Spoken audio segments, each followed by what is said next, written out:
இங்கிலாந்து அணிக்கு எதிரான இரண்டாவது டெஸ்ட் போட்டியில் இந்திய அணி பேட்டிங்கில் சராசரியாகவே செயல்பட்டது. துவக்க வீரர் SSV ஜெய்ஸ்வால் மட்டுமே சிறப்பாக ஆடி 179 ரன்கள் குவித்து களத்தில் இருந்தார்.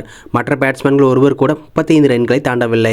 குறிப்பாக 3 முதல் 6 வரையிலான பேட்டிங் வரிசையில் களமிறங்கிய சுப்மன் கில் 34 ரன்களும், ஸ்ரேயஸ் ஐயர் 27 ரன்களும், ரஜத் பட்டிதார் 32 ரன்களும், அக்சர் பட்டேல் 27 ரன்களும் எடுத்து சராசரியாக 25 ரன்களுக்கு மேல் 35 ரன்களுக்குள் ரன் அவுட் ஆகி ஆட்டமிழந்தனர்.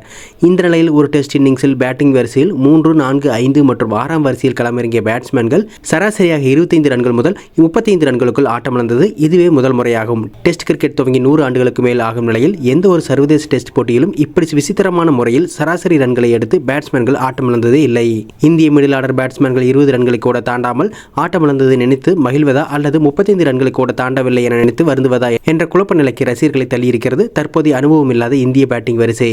இந்த இரண்டாவது டெஸ்ட் போட்டியில் முதல் நாள் ஆட்ட முடிவில் இந்திய அணி 93 ஓவர்களில் 6 விக்கெட்டுகள் இழப்பிற்கு 336 ரன்கள் சேர்த்துள்ளது. தற்போது கையில் பின்வரிசை வீரர்களின் 4 விக்கெட்டுகள் மட்டுமே இருக்கும் நிலையில் களத்தில் இருக்கும் ஜெய்ஸ்வாலை நம்பி இந்திய அணி உள்ளது.